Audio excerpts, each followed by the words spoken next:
mulatto. You freaked out when I said quadroon. Hello friends and welcome back to ReddX, your source for the freshest daily cringe content anywhere on the internet. Promise, swearsies, it's just a fact and it's totally science. Go ahead and look it up.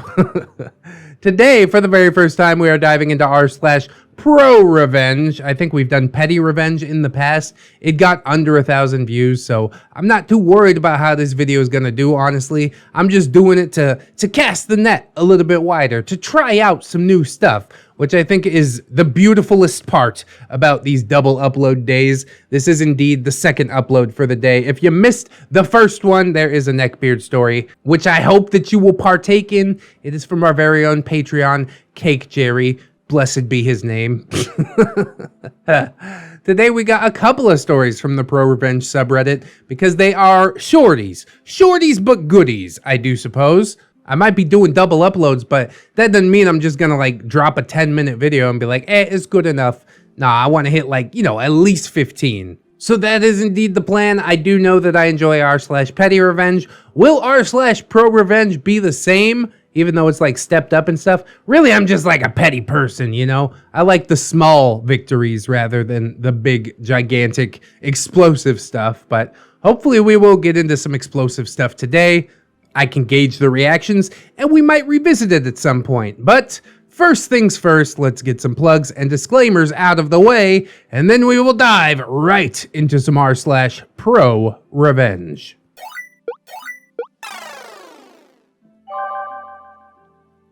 A dangerous game. Oh, are you hunting man? Y'all remember reading that book? I think I read it like 9th grade or something. This is my first post here. I decided that this may be yet another method of catharsis for me. Well, I do hope that it achieved that. Your catharsis is also our entertainment, so, bless to you as well. I do have many stories peppered throughout my life that I want to share, but this was the first one that came to my mind. This one has to do with my childhood and dealing with a psychotic and racist aunt and uncle. Oh no, you're related to him? That's gotta be the worst. When I was a child, I was often assaulted and bullied for being a mixed blood kid, mulatto, by both my own family and the kids in school. Wow, when did you grow up? This must have been like back in the day. Are people like mostly over that type of stuff now? Maybe not, depending on where OP's from, which is unfortunate. There are many things that my aunt and uncle did to me and got away with, which I will share the highlights of later. This story, however, is not one of those. My uncle was the alpha tormentor between the two. Both my aunt and uncle still lived with my grandparents, because of course. You think they'd be this focused on skin color if they had other stuff going on? Nah. So there was no way to avoid them because I had to go to my grandpa's house after school while my dad was still at work. My uncle liked to play games with me in order to turn me into a fearless pit dog. At least that was how he put it when I asked him one day why he was tormenting me so much. When he said that, the fact that he was being completely honest as well as smiling about it, I decided right then and there that this man was my enemy and I would deal with him accordingly. If he wanted a pit dog, he was gonna get one. After overcoming my shock of his honest answer, I said, "Fang you, uncle. Just fang you." I hope you actually used the real word though, because fang you doesn't have the same kick. One of the games that he loved to play was chasing me down the road to my grandparents' house, which felt like an honest attempt to literally run me over. He'd always do this as I was walking home to my grandparents' house after school. Luckily, most times, he ended up just chasing me off the road. The game started like this. He would stop his truck at the end of the road that my grandparents' place was on and rev the engine of his truck 3 times. That was the signal that the game was about to begin. After the 3rd rev, he would hit the gas and come screaming down the road towards me. I would have to leap off of the road in order to avoid being ran over. After at least a couple of months of dealing with this crap, I had had enough. I was tired of feeling afraid of walking down that street.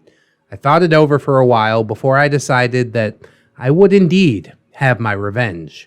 On the days when I wasn't being chased, I started to count how many steps it took to get to an old stump on the side of the road that was hidden by briars. I see where this is going already. I'd walk backwards just so I could eye the distance between the end of the road and that stump so I would know where to run. 17 steps. It would take 17 steps from the time that he would start roaring down that road at me to get to that stump. Well, the day finally came a couple of weeks later. When I heard his truck, I wasn't afraid anymore. I was angry. As per normal, he revved his engine 3 times and then gunned it around the corner.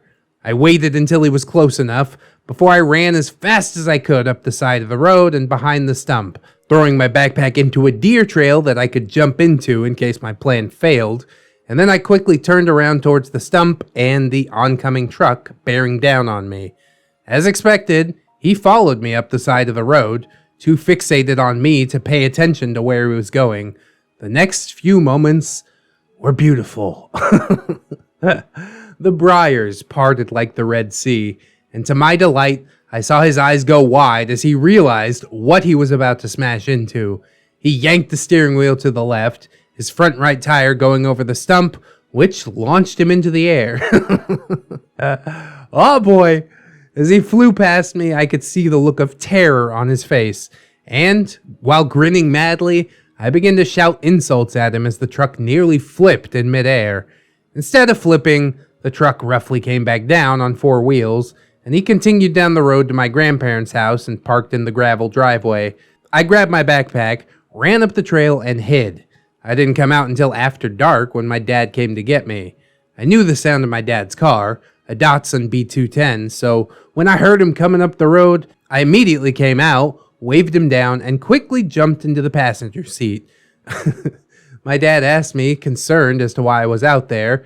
At first, I just kept telling him over and over that we needed to just go straight home and under no circumstances go to my grandparents' house.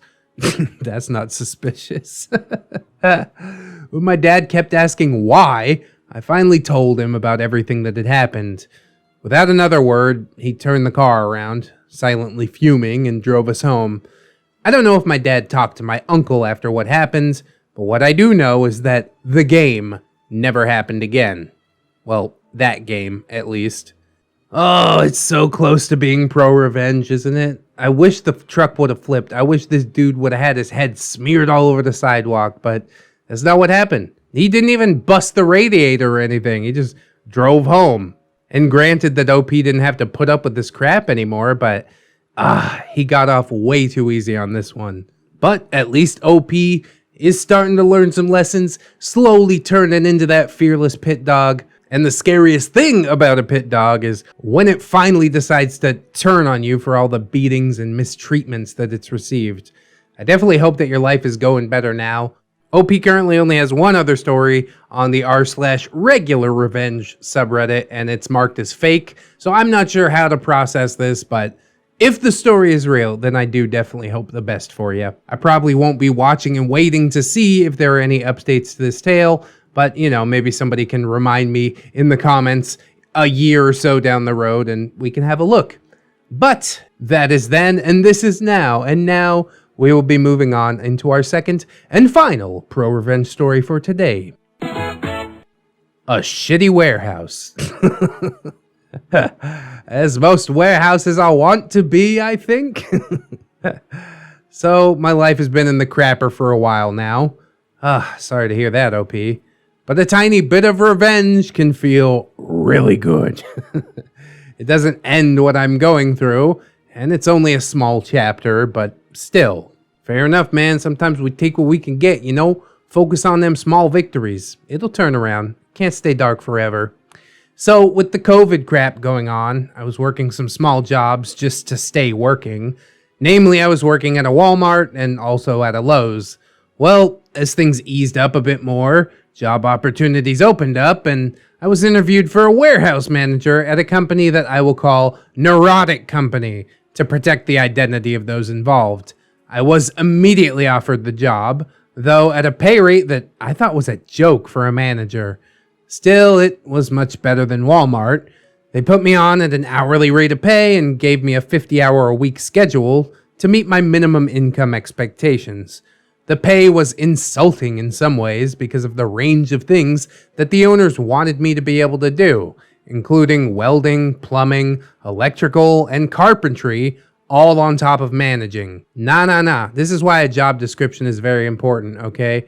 I'm not the fucking maintenance man. Draw that line in the sand super early and tell them to pull their head out.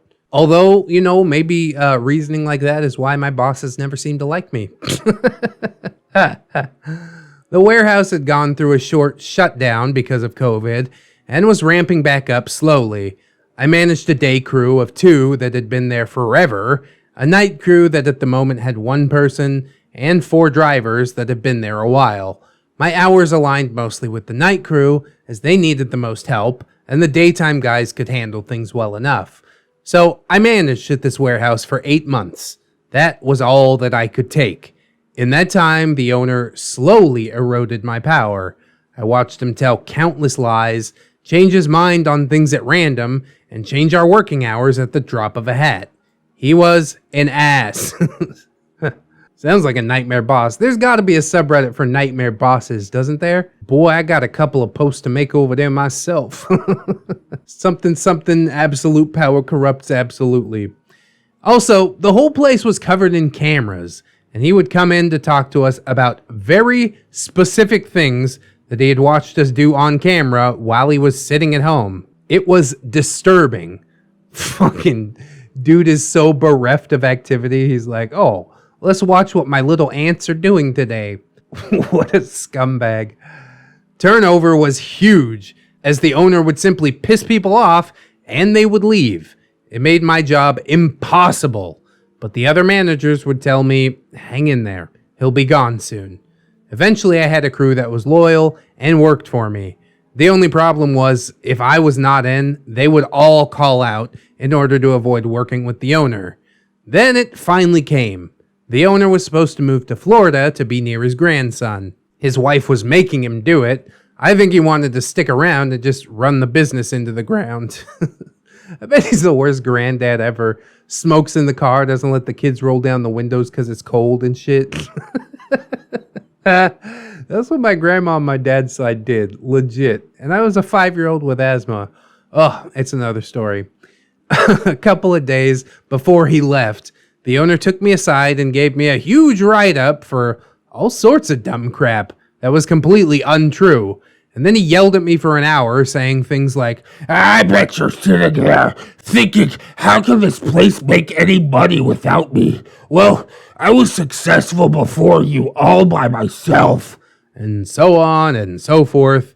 This was, of course, a lie. He had been given this company by his father, and it survived largely on loyalty from the customer base and a single product that they were the exclusive distributor for in that region. As he left for Florida, he sent an email naming out the management team and excluding me. So I told the other managers I felt like I was being treated like a supervisor rather than a manager, and I would therefore act as a supervisor rather than a manager. I started looking for a new job. I planned to give my normal 2 weeks notice and just leave peacefully. Then one night, I had a funny feeling, and it made me take most of my personal stuff home for whatever reason. I had a lot of my own tools in my desk and such. And then the next morning, the stated management team took me into the office and fired me. The notice that they gave simply said, "You're terminated for insubordination," and they refused to cite an incident. Oh, cool, contact a lawyer. To this day, I'm convinced that the owner just watched me take my personal tools home on camera from Florida and then called them and said, "Fire him first thing." I don't know if the tools is what tipped it, bro. It seemed like he was setting this up. As soon as he left, he gives a list of the managers excluding you. But no worries, because OP did indeed get revenge. On my drive home from being fired, my shift started 2 hours before my night workers. I called my workers one at a time and told them what had happened. I said that I had enjoyed working with them, and if they ever needed a reference, I'd be happy to help. I had a fantastic crew at this point. All good people, despite hating the owner. A few hours later, the calls started coming in. The entire crew had called out for the night. I had a good giggle about it, but 2 days later, I started to get even more calls.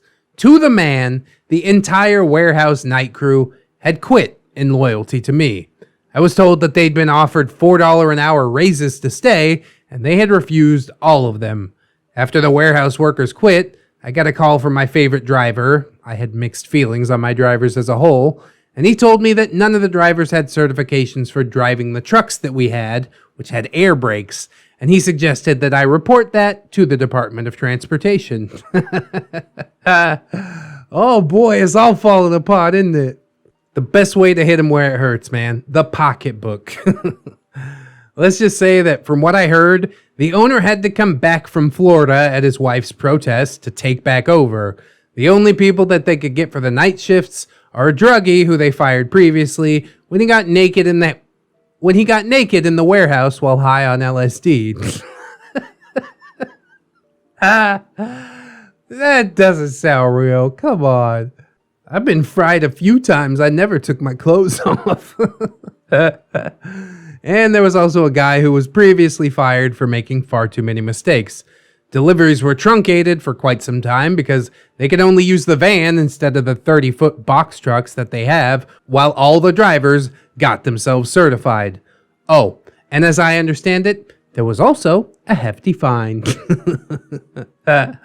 Well, good on all of the workers for not taking that $4 an hour raise bait, because once you do, the timer starts ticking.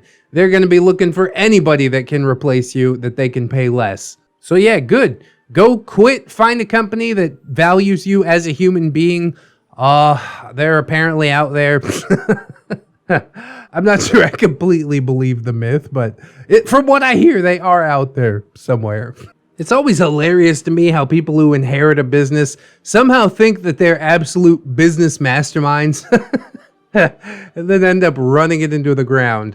I was an inventory manager at a vitamin company for many years after the Navy, and I ended up leaving after not getting a pay raise for I think 3 or 4 years outside of one that was state mandated, basically raising the minimum wage above what my current pay rate was, which was just such a kick in the dick. So I left, and then a couple years later, I went to check on the company. Oh, look, it's gone.